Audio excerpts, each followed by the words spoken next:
नमस्कार। हमारा देश और पूरा विश्व आज कोविड-19 की चुनौती का सामना कर रहा है। कोविड-19 अभी खत्म नहीं हुआ है। ऐसे में हमारा फर्ज है कि हम सतर्क रहें। इसलिए जब तक दवाई नहीं तब तक कोई ढिलाई नहीं। कोरोना से बचाव के लिए जरूरी है नियमित रूप से हाथ धोना, मास्क पहनना और आपस में उचित दूरी बनाए रखना। याद रखिए, 2 गज दूरी मास्क है जरूरी। खांसी, बुखार या सांस लेने में कठिनाई होने पर हेल्पलाइन नंबर 1075 पर संपर्क करें। प्यारे बच्चों, आज की इस कक्षा में आपका स्वागत है। मैं विद्या पांडे, व्याख्याता राजनीति विज्ञान, शासकीय हमीदिया क्रमांक 1। आज आपको राजनीति विज्ञान की द्वितीय पुस्तक स्वतंत्र भारत में राजनीति, इसके दूसरे अध्याय एक दल के प्रभुत्व का दौर, इसके बारे में प्रमुख बिंदुओं पर विस्तार से चर्चा करेंगे। प्यारे बच्चों, आपने पिछला अध्याय पढ़ा था। आपका जो पहला अध्याय है आपकी द्वितीय पुस्तक का राष्ट्र निर्माण की चुनौतियां। तो पिछले अध्याय में आप राष्ट्र निर्माण की चुनौती के बारे में पढ़ चुके हैं। राष्ट्र निर्माण की चुनौती के बाद हमारे सामने एक और चुनौती आ गई। कौन सी? लोकतांत्रिक राजनीति की जमीन तैयार करने की, मतलब लोकतांत्रिक राजनीति अपने देश में लाने की ये चुनौती एक और सामने आ गई। हमारे यहाँ की जितनी राजनीतिक पार्टियां हैं वो सब जो है आज़ादी के तुरंत बाद ही चुनावी स्पर्धा में लग गई थी, होड़ उनके अंदर आ गई थी। तो इस अध्याय में हम क्या पढ़ेंगे कि चुनावी राजनीति के जो पहले 10 साल थे उनमें कौन कौन सी बातें हुई, उन पर जो है हम विशेष रूप से चर्चा करेंगे। तो जो इस पाठ को पढ़ने से हम कौन कौन सी बातों को समझ सकेंगे कि एक स्वतंत्र और निष्पक्ष चुनाव प्रणाली हमारे स्थापित हुई है, की गई उसकी स्थापना, है ना। और आज़ादी के बाद के जो शुरू के साल थे उनमें जो है कांग्रेस पार्टी का पूरी तरह से दबदबा रहा, और विपक्षी दल और उनकी नीतियों का उद्भव कैसे हुआ, इन सब बातों को हम इस अध्याय को पढ़ने के बाद जानेंगे। तो अब मैं आपको प्रमुख बिंदु बता दूं कि हम कौन कौन से बिंदुओं पर इसमें चर्चा करेंगे, है ना। सबसे पहले आपको परिचय दूंगी इस पाठ का, फिर लोकतंत्र क्या और क्यों, भारत की लोकतांत्रिक प्रणाली, भारत में लोकतंत्र स्थापित करने की चुनौती, चुनाव प्रक्रिया में निरंतर बदलाव और सुधार, मतदान के बदलते तरीके, भारत में प्रथम 3 लोकसभा चुनाव में कांग्रेस का वर्चस्व, कांग्रेस के वर्चस्व की प्रकृति, कांग्रेस एक सामाजिक और विचारात्मक गठबंधन के रूप में, गुटों में तालमेल और सहनशीलता, अन्य महत्वपूर्ण विपक्षी दल socialist party, communist party, Bharatiya Janata party और स्वतंत्र पार्टी। तो इन सब बिंदुओं पर हम विस्तार से चर्चा इस पाठ में करेंगे। तो सबसे पहले मैं आपको बताऊं कि जो स्वतंत्र भारत का जो जन्म हुआ था वो बहुत कठिन परिस्थितियों में हुआ था। बहुत सी परिस्थितियां थी। कौन कौन सी, जैसे आपको बताऊं मैं कि विभाजन, है ना, तुरंत भारत का विभाजन हुआ, ये कठिन परिस्थिति हमारे सामने आई, है ना। विस्थापन, शरणार्थियों की समस्या, है ना, रियासतों का एकीकरण, कितनी सारी हमारे यहाँ रियासतें थी, देशी रियासतें थी, 562 हमारे यहाँ देशी रियासतें थी। उन सबका क्या करना था? एकीकरण करना था। क्यों? क्योंकि भारत में प्रजातंत्री शासन लाने के लिए उन रियासतों को स्वतंत्र नहीं छोड़ा जा सकता था, उन रियासतों का एकीकरण जरूरी था, और फिर जो है राज्यों का पुनर्गठन। तो इतनी सारी चुनौतियां हमारे सामने, परिस्थितियां थी जिनका कि स्वतंत्र भारत को सामना करना पड़ा। अब अपन देखें लोकतंत्र क्या और क्यों। लोकतंत्र, अन्य देशों ने भी जो है लोकतंत्र अपनाया, और वहाँ की जो परिस्थितियां थी वो कैसी थी कि लोकतंत्र के अनुकूल नहीं थी। लेकिन जो है फिर भी उन्होंने ये सोचा कि पहले अपने यहाँ पर अलोकतांत्रिक शासन की स्थापना कर देते हैं और बाद में जो है लोकतंत्र लाया जाएगा।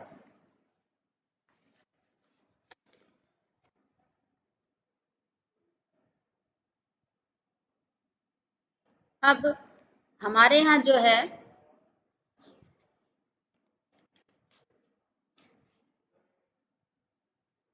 लोकतंत्र कैसे देशों में कायम होना था?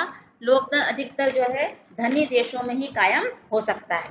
तो कुछ ऐसे देश थे जो भारत के साथ ही स्वतंत्र हुए थे, उन्होंने जो है लोकतंत्र को अपनाना उचित नहीं समझा। लेकिन भारत में भी परिस्थितियां वैसी थी जैसी अन्य देशों में थी। जो अन्य देश नए नए स्वतंत्र हुए थे वैसे ही भारत भी नया नया स्वतंत्र हुआ था। तो भारत में भी परिस्थितियां वैसी थी जैसी उनके यहाँ थी, लेकिन फिर भी जो है भारत ने लोकतंत्र का कठिन रास्ता चुना। तो ये लोकतंत्र का कठिन रास्ता भारत ने क्यों चुना? लोकतंत्र को अपनाया जाना भारत के राष्ट्रीय आंदोलन से संबंधित है ना, और जनता की आकांक्षाएं भी यही थी, जनता भी यही चाहती थी, और जो राष्ट्रीय आंदोलन भी जो था वो भी लोकतंत्र से प्रेरित था। तो लोकतंत्र जो अपनाया भारत ने वो भारत के राष्ट्रीय आंदोलन से प्रेरित था और जनता की आकांक्षाओं का स्वाभाविक परिणाम था। लोकतंत्र क्या है? लोकतंत्र जो है शासन की वह प्रणाली है जिसमें शासक चुनाव जनता द्वारा होता है, शासक का चुनाव जनता द्वारा होता है, और शासक जो है अपने कार्यों के लिए जनता के प्रति उत्तरदायी होता है। आपको समझ में आया लोकतंत्र किसे कहते हैं? क्या होता है लोकतंत्र? जिसमें कि जनता अपने शासक को चुनती है और वो शासक जो है जनता के प्रति उत्तरदायी होता है। तो हमारे देश के जो निर्माता थे वो लोकतंत्र में पूरी तरह प्रतिबद्ध थे, हमारी पूरी निष्ठा और श्रद्धा रखते थे।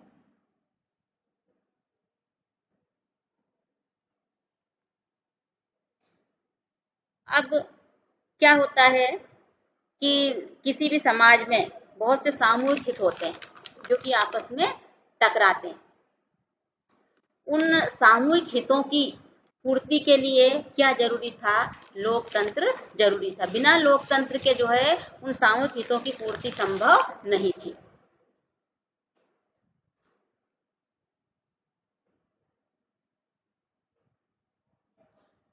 इस समय विशाल एक तो आकार भारत का, और ये जो समय था, इस समय तक लोकतंत्र सभी मतलब कुछ बड़े बड़े जो देश थे, धनी देश थे, उन्हीं में जो है लोकतंत्र स्थापित हुआ था। तो इस समय जो है भारत में जो लोकतंत्र की स्थापना हुई तो सबको जो है आश्चर्य भी लगा कि भारत जैसा देश, इतना विशाल आकार का देश है, यहाँ पर लोकतंत्री शासन प्रणाली कैसे सफल हो पाएगी।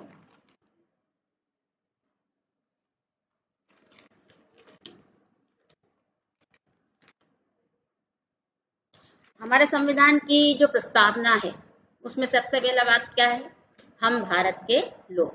हम भारत के लोग का मतलब है पूरे देश की जनता, है ना। ये क्या संकेत देता है कि भारत में शासन की जो शक्ति है वो किसमें निहित है? जनता में निहित है। हमारा जो संविधान है वो 26 नवंबर 1949 को बनकर तैयार हो गया था और 24 जनवरी 1950 को इस पर जो है साइन हो गए थे, हस्ताक्षर हो गए थे, और 26 जनवरी 1950 को इसको अधिनियमित कर दिया गया था, मतलब इसको जो है लागू कर दिया गया था। तो हमारा जो संविधान है वो 26 जनवरी 1950 को पूरी तरह से लागू हो गया था।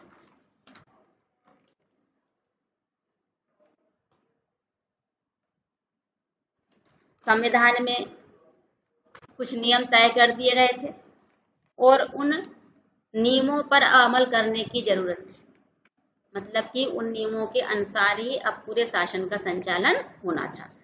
भारत में एक स्वतंत्र और निष्पक्ष चुनाव प्रणाली की व्यवस्था की गई।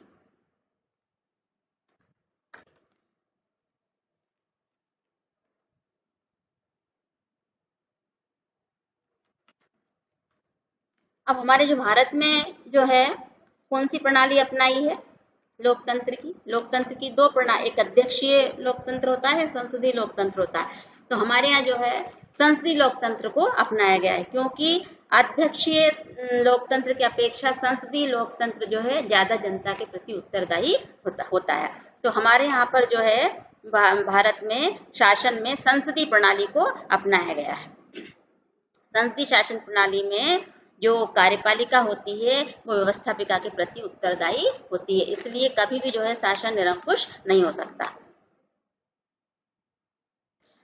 हमारे यहाँ भारत में एक स्वतंत्र और निष्पक्ष चुनाव की जो व्यवस्था की गई है वो की गई है अनुच्छेद 324 के अंतर्गत। भारत का जो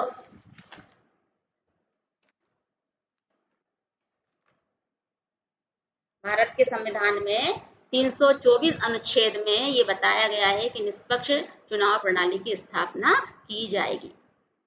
चुनाव आयोग का जो गठन है वो जनवरी 1950 में हुआ। क्या काम है चुनाव आयोग का?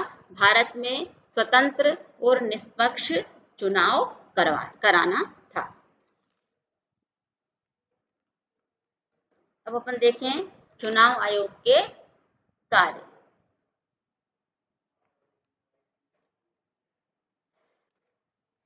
तो चुनाव आयोग क्या क्या काम करता है, इसमें नंबर 1 है कि चुनाव आयोग लोकसभा के चुनाव करवाता है, राज्यसभा के चुनाव करवाता है, विधानसभा सारी पूरे राज्यों की जो विधानसभाएं हैं 29 राज्यों की उनके चुनाव करवाता है, विधान परिषद का चुनाव करवाता है, राष्ट्रपति का चुनाव, उपराष्ट्रपति का चुनाव, ये सब चुनाव जो है स्वतंत्र और निष्पक्ष तरीके से करवाने का काम किसका है? चुनाव आयोग का है।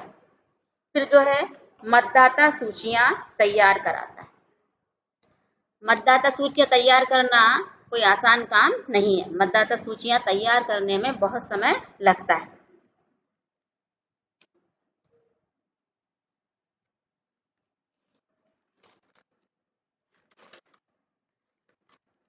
चुनाव आचार संहिता नियम कानून लागू करता है।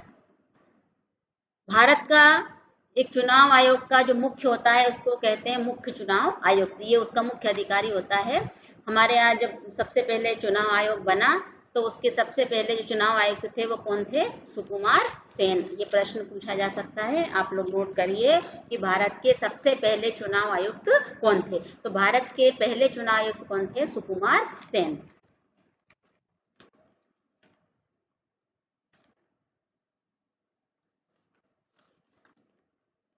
चुनाव आयुक्त जो है इसको यदि पद से हटाना है तो महाभियोग की प्रक्रिया के द्वारा इसको पद से हटाया जा सकता है।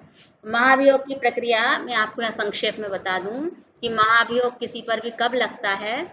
जब कोई संविधान का उल्लंघन कर देता है, संविधान के अनुसार कार्य नहीं कर रहा होता है, या उसने कोई जो है कदाचार कर दिया है, या फिर वो अक्षम हो गया है, अपने पद के योग्य नहीं रहा है, ऐसे समय में महाभियोग लगाया जाता है। तो जो महाभियोग की जो प्रक्रिया है वो भी संसद के दोनों सदनों में पास होना जरूरी है। जैसे राष्ट्रपति पर भी महाभियोग लगता है, उपराष्ट्रपति पर लगता है, चुनाव आयुक्त पर लगता है, बड़े बड़े पदों पर जो अधिकारी बैठे हैं उन पर जो है महाभियोग जो लगाया जाता है तो संसद के दोनों सदनों में पास होना जरूरी है। तो आपको समझ में आ गया होगा कि महाभियोग क्या होता है कि यदि कोई व्यक्ति अक्षम हो जाता है या फिर वो संविधान का उल्लंघन कर देता है, ऐसे समय में उस पर महाभियोग लगाया जाता है। अगला देखें आप, संविधान में चुनाव आयोग को सरकार के नियंत्रण से पूरी तरह मुक्त रखा गया है। चुनाव आयोग बिल्कुल स्वतंत्र है, वो सरकार के नियंत्रण में नहीं है। जब वो चुनाव का कार्य करता है तो सारे अधिकारी कर्मचारी उसके नियंत्रण में रहते हैं, सरकार का उसके ऊपर कोई नियंत्रण नहीं होता है।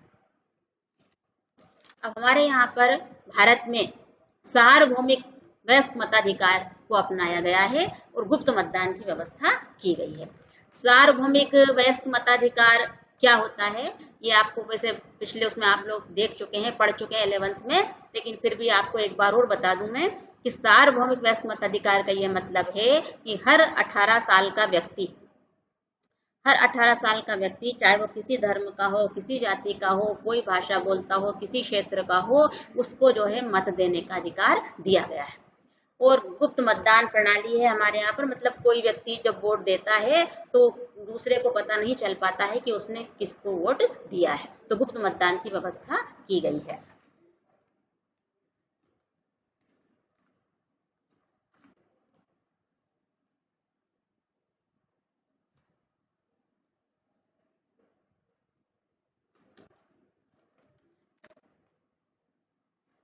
अब चुनाव आयोग जो बना 1950 में, तो सबसे पहला जो प्रथम चुनाव हुआ भारत में, उस समय चुनाव आयोग के सामने कौन कौन सी समस्याएं आईं?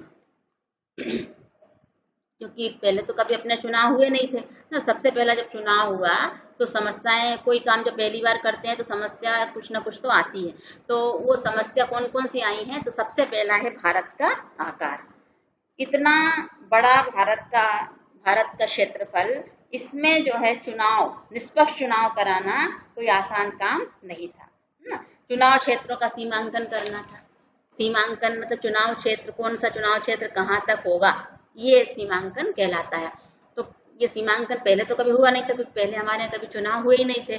तो इतने बड़े विशाल भारत में चुनाव करवाना और चुनाव क्षेत्रों का सीमांकन करना कोई आसान बात नहीं थी। तो ये सबसे पहली समस्या आई उसके सामने।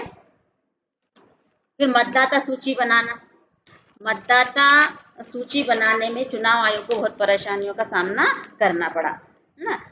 मताधिकार कैसे सूची बनाना था, हर 18 साल के व्यक्ति को उस मतदाता सूची में जोड़ना था। तो इस समय जो है 40 लाख जो महिलाएं थी उनके नाम तो छूट ही गए। सूची जब बनाई तो उसमें जो है 40 नाम छूट गए। मतदाता सूची जो बनी इसमें 40 लाख महिलाओं के नाम इसमें छूट गए। इसके बाद निरक्षरता। निरक्षरता, तो हमारे यहाँ 17 करोड़ मतदाता थे उस समय, जिस समय पहला चुनाव हुआ था उसमें 17 करोड़ मतदाता थे, और उसमें साक्षर कितने थे, केवल 15%, बाकी सब तो साक्षर नहीं थे। तो इसलिए जो है चुनाव की कोई एक विशेष पद्धति का चयन करना था, ताकि वो जो निरक्षर लोग हैं वो भी अपना वोट दे सकें। ये जो 17 करोड़ मतदाता थे, इनको 3200 तो विधायक चुनने थे और 489 इनको सांसद चुनने थे। तो इतने विशाल पैमाने पर जो चुनाव होना था उसके लिए विशेष पद्धति का चयन किया गया, ताकि जो अनपढ़ हैं, निरक्षर हैं, वो भी अपना वोट दे सकें।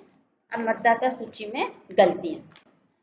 मतदाता सूची बनाना हिमालय की चढ़ाई जैसा चढ़ना दुर्गम काम था।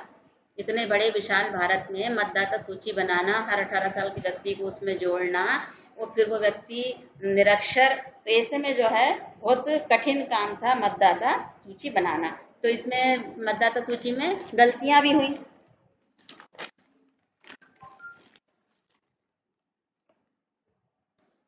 अब गलतियां क्या हुई कि वो जो कुछ महिलाओं के जो नाम कैसे लिखे गए कि अला की बेटी, फला की बेटी, मतलब उनके जो नाम थे वो अपने पिताजी के नाम से और अपने पति के नाम से, अला की बीवी, फला की बेटी, ऐसे जो है उसमें नाम लिखे हुए थे पिताजी के नाम से और अपने हस्बैंड के नाम से।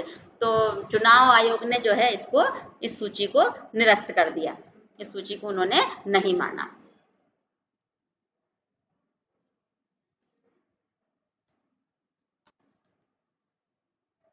फिर जब ये सूची को नहीं माना, वो रद्द हो गई सूची।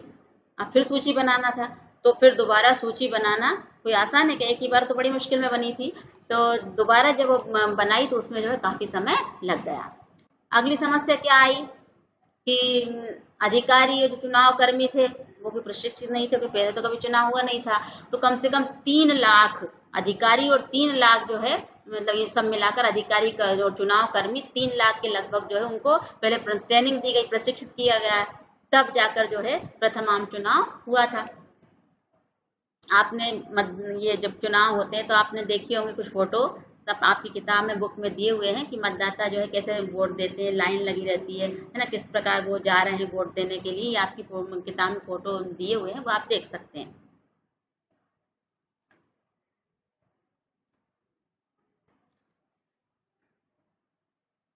तो इतना विशाल आकार, गरीब, अनपढ़ जनता, मतदाता, ऐसे माहौल में ये जो चुनाव होना था ये बहुत कठिन परीक्षा की घड़ी था। क्योंकि इस समय जो माहौल था उस समय लोकतंत्र धनी देशों में ही कायम था, है ना। तो हिंदुस्तान में, भारत में जो सार्वभौमिक मताधिकार पर जो अमल हुआ, ये जो बड़ा जोखिम भरा कार्य था, ये बहुत बड़ा जोखिम भरा कार्य था। इसमें एक हिंदुस्तानी एक संपादक थे, उन्होंने ये कहा कि ये इतिहास का सबसे बड़ा जुआ है। मतलब जो भारत में लोकसभा ये जो चुनाव हो रहे हैं, ये बहुत बड़ा जुआ है। क्योंकि हार भी सकते हैं, सफल भी हो सकते हैं और असफल भी हो सकते हैं, जुए में जीत भी जाते हैं और हार भी जाते हैं। तो हिंदुस्तानी संपादक ने क्या कहा, इसको इतिहास का सबसे बड़ा जुआ कहा। एक ऑर्गेनाइजर पत्रिका थी, उसने क्या लिखा कि जो जवाहरलाल नेहरू हैं अपने जीवित रहते ही यह देख लेंगे और पछताएंगे कि भारत में जो है सार्वभौम मताधिकार असफल रहा। तब जवाहरलाल नेहरू को जीवित रहते रहते ये बात देखने को मिल जाएगी, फिर वो पछताएंगे कि अरे भारत में जो हमने सार्वभौमिक वयस्क मताधिकार जो लागू करने का सोचा, जो प्रणाली लानी चाहिए, वो असफल रही। इसी तरह इंडियन सिविल सर्विस के एक अंग्रेज ने क्या कहा कि आने वाला वक्त और अब से कहीं ज्यादा जानकार दौर बड़े विस्मय से लाखों अनपढ़ लोगों के मतदान की बेहूदी नौटंकी देखेगा। मतलब सब लोग क्या कर रहे थे, मजाक उड़ा रहे थे। सबको ऐसा लग रहा था कि इतने विशाल भारत में इतना बड़ा आकार है इसका, यहाँ पर जो है ये चुनाव कैसे संभव होंगे, लोकतांत्रिक राजनीति यहाँ पर कैसे सफल हो पाएगी, चुनाव कैसे हो पाएंगे। तो वो अंग्रेज ने हंसी उड़ाते हुए क्या कहा कि आने वाला वक्त और अब से कहीं ज्यादा जानकार दौर बड़े विस्मय से, मतलब आगे आने वाले लोग तो बहुत जानकार होंगे और सब विस्मय से जो है ये लाखों जो अनपढ़ लोग हैं इनके मतदान की बेहूदी नौटंकी देखेगा। मतलब कि अनपढ़ लोग, जो अशिक्षित लोग हैं, वो क्या मतदान करेंगे, इस प्रकार की उस अंग्रेज ने हंसी उड़ाई। फिर चुनाव को 2 बार स्थगित करना पड़ा, 2 बार चुनाव स्थगित हो गए। आखिर में जो है 1952 फरवरी में ये चुनाव हुए। अब जब चुनाव हुए और चुनाव परिणाम घोषित हुए तो हारने वाले जो उम्मीदवार थे उन्होंने भी जो है इन परिणामों को निष्पक्ष बताया। मतलब जो हार गए थे उम्मीदवार चुनाव में, उन्होंने भी कहा कि नहीं, चुनाव बिल्कुल निष्पक्ष तरीके से हुए हैं। जबकि नहीं तो ऐसा कोई गलत चीज होती है तो फिर जो हारने वाला उम्मीदवार है वो आरोप लगाता है कि नहीं, चुनाव में जो है भ्रष्टाचार हुआ है ना, यहाँ पर निष्पक्ष तरीके से चुनाव नहीं हुए। लेकिन जो हारने वाले उम्मीदवार थे उन्होंने भी जो है क्या बताया, चुनाव को निष्पक्ष बताया। ये जो प्रयोग था सार्वभौमिक मताधिकार का, ये जो प्रयोग भारत में किया गया, इस प्रयोग ने आलोचना करने वालों के मुंह बंद कर दिए। जितने लोग आलोचना कर रहे थे, कोई पत्रिका कर रही थी, हिंदुस्तानी संपादक कर रहा था, वो अंग्रेज जो आलोचना कर रहा था, इन सारे आलोचकों के मुंह बंद कर दिए। 1952 का जो आम चुनाव, जो पहला आम चुनाव था, ये पूरी दुनिया में लोकतंत्र के इतिहास में प्रसिद्ध हो गया ना, पूरी दुनिया में मील का पत्थर साबित हुआ। मतलब सब लोगों को, पूरा विश्व जो है दांतों तले उंगली दबा रहा था कि इतने बड़े विशाल भारत में कैसे जो है चुनाव हो सकते हैं। और फिर दूसरी बात ये कि जनता तो अनपढ़ है, जनता तो साक्षर ही नहीं थी, 15% ही लोग साक्षर थे। 17 करोड़ मतदाताओं में केवल 15% ही साक्षर थे, तो फिर वहां पर कैसे हो सकता है। लेकिन ये जब चुनाव सफल तरीके से हुआ, इसमें सफलता मिली, तो लोगों ने जो है दांतों तले उंगली दबा ली।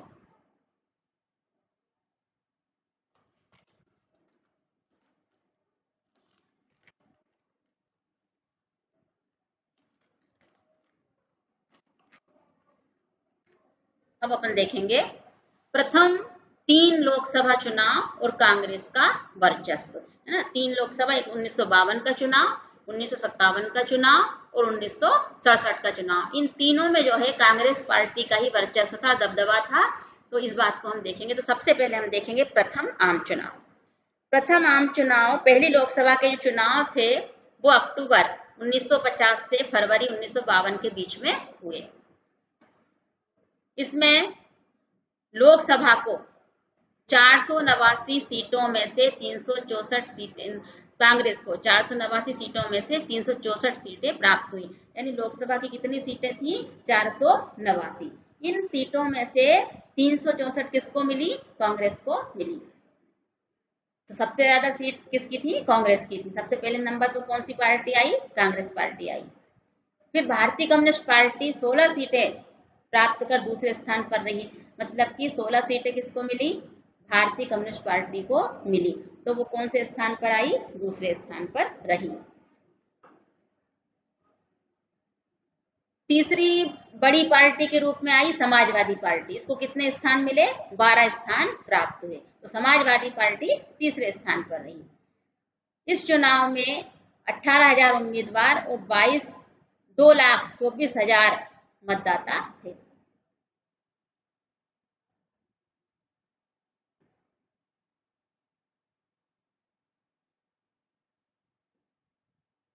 तो ये जो फिर इसमें पंडित जवाहरलाल नेहरू जो है देश के प्रथम प्रधानमंत्री बने, क्योंकि कांग्रेस पार्टी का वर्चस्व रहा और कांग्रेस पार्टी के जो बहुमत दल के जो नेता थे वो कौन थे, पंडित जवाहरलाल नेहरू, तो वो देश के प्रथम प्रधानमंत्री बने। तो आपको ये समझ में आ रहा है कि हमारा जो प्रथम चुनाव हुआ, आम चुनाव 1952 में, उसमें कांग्रेस पार्टी का पूरी तरह से वर्चस्व रहा। 489 में से 364 सीटें उसे मिली, है ना। वो पहले नंबर पर रही कांग्रेस पार्टी। दूसरे नंबर पर कौन सी पार्टी रही, कम्युनिस्ट पार्टी, उसको जो है 16 स्थान मिले।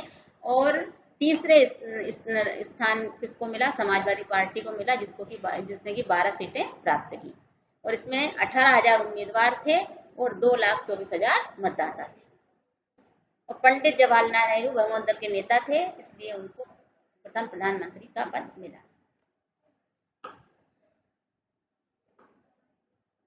अब देखें अपन द्वितीय आम चुनाव। दूसरे आम चुनाव कब हुए हैं, 1957 में। इन चुनावों में लोकसभा की 494 सीट थी, उनमें से जो है 371 सीटों पर कांग्रेस का वर्चस्व रहा। लेकिन इसमें यहाँ पर कांग्रेस को जो है केरल में हार का स्वाद चखना पड़ा, मतलब केरल में जो है कांग्रेस हार गई, केरल में जो है कांग्रेस को बहुमत नहीं मिला। कम्युनिस्ट पार्टी को केरल में 126 में से 64 सीटें प्राप्त हुई। 1959 में केंद्र सरकार ने क्या किया, संविधान के अनुच्छेद, ये इसमें थोड़ा सा गलत दिख रहा है स्क्रीन पर, 1959 में, है ना, 2 साल बाद केंद्र सरकार ने जो संविधान का अनुच्छेद 356, उसके अंतर्गत केरल की सरकार को बर्खास्त करके राष्ट्रपति शासन लगा दिया। 356 जो हमारे संविधान का अनुच्छेद है, वहां पर राष्ट्रपति को उसमें अधिकार लिखे हुए हैं कि यदि किसी राज्य का शासन संविधान के अनुसार नहीं चल रहा है तो वहां पर जो है राष्ट्रपति शासन लागू हो जाता है। तो 1959 में केंद्र सरकार ने क्या किया, संविधान के अनुच्छेद 356 के तहत केरल की सरकार को बर्खास्त कर दिया और वहां पर राष्ट्रपति शासन लगा दिया। तो आपको ये चीजें समझ में आ रही। द्वितीय आम चुनाव कब हुआ है, 1957 में। इसमें भी कांग्रेस का वर्चस्व दिखाई दे रहा है ना। कितनी सीटें थी कांग्रेस लोकसभा में, 494 सीटें थी। कांग्रेस को कितनी मिली, 371 सीटें प्राप्त हुई ना। तो यहाँ भी लगभग कांग्रेस का बहुमती है। और केरल में जो है कांग्रेस पार्टी हार गई, मतलब वहां पर जो है कांग्रेस को बहुमत नहीं मिला। केरल में कौन सी पार्टी रही आगे, कम्युनिस्ट पार्टी। कम्युनिस्ट पार्टी को 126 में से 64 सीटें प्राप्त हुई। और इसके बाद चुनाव के होने के 2 साल बाद 1959 में केंद्र सरकार ने क्या किया, संविधान के अनुच्छेद 356 के तहत केरल की सरकार को बर्खास्त कर दिया, हटा दिया और वहां पर राष्ट्रपति शासन लागू कर दिया। अब देखें अपन तृतीय आम चुनाव। तृतीय आम चुनाव कब हुए हैं, 1962 में। 1962 में तृतीय आम चुनाव संपन्न हुए। कितनी सीटें थी यहाँ पर लोकसभा की, 494। इन सीटों में से कांग्रेस को कितनी मिली, 361 सीटें मिली। आप लोग ध्यान से देखिए स्क्रीन पर, लोकसभा की 494 सीटों में से कांग्रेस को 361 सीटें मिली। फिर मिल गया कांग्रेस को एक बार बहुमत। लेकिन यहाँ पर जो है विपक्षी पार्टियां भी धीरे धीरे आगे आ रही, विपक्ष भी बढ़ रहा था। कांग्रेस को बहुमत मिल गया तृतीय आम चुनाव में, लेकिन यहाँ तक आते आते 1962 में विपक्षी पार्टियों की उपस्थिति भी बढ़ रही थी, क्योंकि अभी तक तो हमारा विपक्ष था ही नहीं। इन 2 चुनावों में विपक्ष था ही नहीं, लगभग, है ना के बराबर था। लेकिन तृतीय आम चुनाव जब हुए 1962 में, तो विपक्ष की भूमिका भी महत्वपूर्ण हो गई थी, विपक्ष भी जो है आगे आ रहा था। अब हमारे देश की जो चुनाव प्रणाली है वो कैसी है, सर्वाधिक वोट पाने वाली जीत का तरीका। मतलब हमारे यहाँ जिस पार्टी को ज्यादा वोट मिल जाते वो पार्टी जीत जाती है। तो इसमें मैं आपको एक उदाहरण से बताती हूँ। ये उदाहरण आप देखो कि जैसे कि किसी निर्वाचन क्षेत्र में कितने मतदाता हैं, 2000 मतदाता है ना, 2000 मतदाता हैं। 2000 मतदाताओं में से जो कांग्रेस को जो है 2000, तो उसमें कितने वोट मिले कांग्रेस को? 600 वोट मिल गए कांग्रेस को। और बाकी जो वोट थे वो जैसे कि मान लो जनसंघ है, भारतीय जनसंघ है, भारतीय जनता पार्टी है, कम्युनिस्ट पार्टी है, समाजवादी पार्टी है, किसी को 40 मिल गए, किसी को 70 मिल गए, किसी को 100 मिल गए, है ना, किसी को 150 मिल गए, इस प्रकार वोट मिले। अब यदि हम सब वोटों को जोड़ें, सब वोटों को जोड़ते हैं तो कितने वोट हो रहे हैं? मान लो सब पार्टियों के वोट यदि हम जोड़ लेंगे तो कांग्रेस पार्टी को जो वोट मिले हैं वो उससे ज्यादा होंगे। मतलब कि इतने मतदाताओं का समर्थन कांग्रेस के साथ नहीं है। लेकिन क्या है कि वो जो पार्टियां क्या है, अलग अलग हैं, अलग अलग तरह वोट उनको मिले हैं, और यहाँ पर कांग्रेस पार्टी को पूरे वोट एक साथ मिले हैं, और वो जो वोट बाकी के हैं वो सब अलग अलग मिले हैं। उन सब से जो है किसके वोट ज्यादा हो रहे हैं? कांग्रेस पार्टी के वोट ज्यादा हो रहे हैं। तो हमारे देश की जो चुनाव प्रणाली वो कैसी है? सर्वाधिक वोट पाने वाली जो पार्टी होती है वो चुनाव जीत जाती है। तो आपको उदाहरण से समझ में आ गया होगा।